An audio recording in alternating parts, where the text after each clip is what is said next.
Demutru, salah satu dari 9 komunitas masyarakat adat, yang berada di wilayah Kabupaten Jayapura. Komunitas Demutru, terdiri dari suku Kemtuk, Klisi dan Namblong.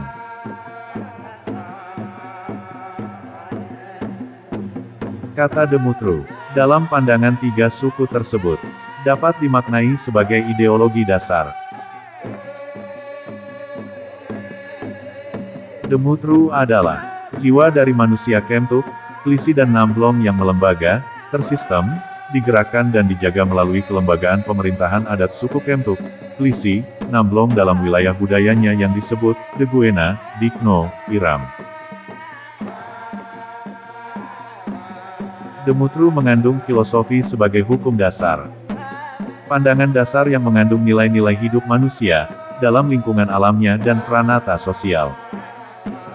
Demutru mengandung norma-norma positif, yang secara khusus mengatur hubungan manusia dengan pencipta alam semesta. Norma yang mengatur hubungan antara manusia, dalam lingkungan sosial budaya. Norma yang mengatur dan menata pengelolaan alam, yang disediakan pencipta, untuk kesejahteraan. Demutru mengandung pandangan dasar dan nilai-nilai hidup, yang membentuk karakteristik serta kepribadian setiap orang Kemtuk, Klisi, Namblong dalam berpikir, berkata, bertindak dan bersosial. Semua kemuliaan itu diyakini sebagai amanah yang turun dari Sang Pencipta kepada leluhur dan dipegang secara turun-temurun hingga saat ini, walau dalam perjalanannya banyak yang berubah akibat keserakahan manusia lama dan perubahan zaman. Kemuliaan itu dirampas oleh kekuatan gelap sejak leluhur. Banyak di antara mereka memilih jalan lain yang instan daripada jalan yang ditetapkan penciptanya. Kesalahan yang tidak diselesaikan di masa lalu, telah jadi kutuk, dan anak cucu menanggungnya, hingga saat ini. Manifestasi kekuatan gelap, di kehidupan zaman dahulu masih nyata dipraktekkan dan menawan masyarakat dan generasi suku Kemtuk, Klisi dan Namblong hingga saat ini.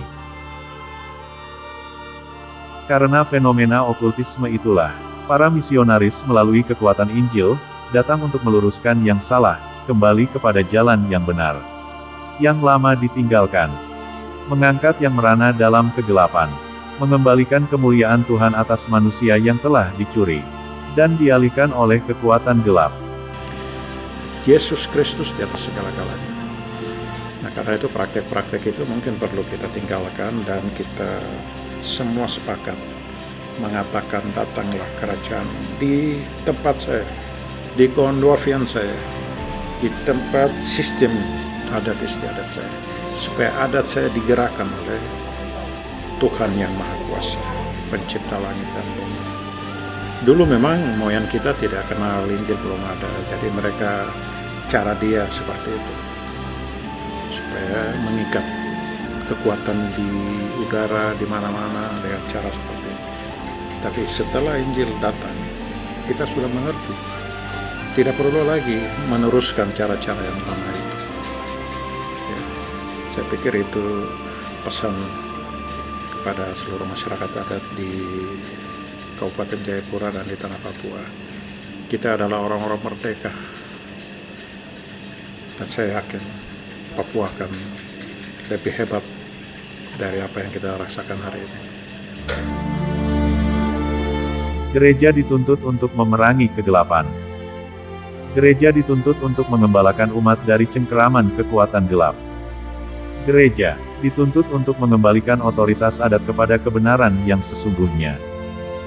Kebenaran yang dicampakkan manusia karena intervensi kekuatan gelap.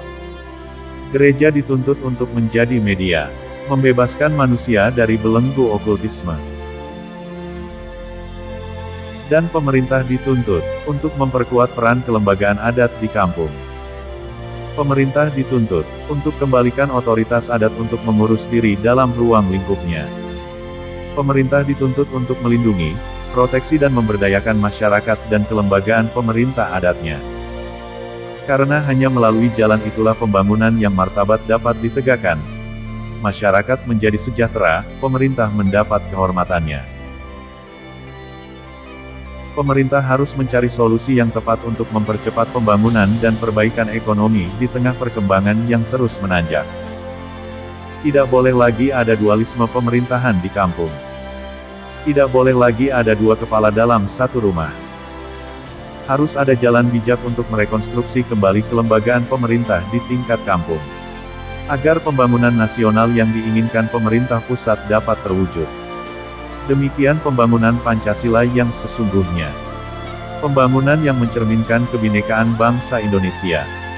Pembangunan yang tidak boleh memarginalkan masyarakat adat di atas wilayahnya. Reportase Yahya Lawrence.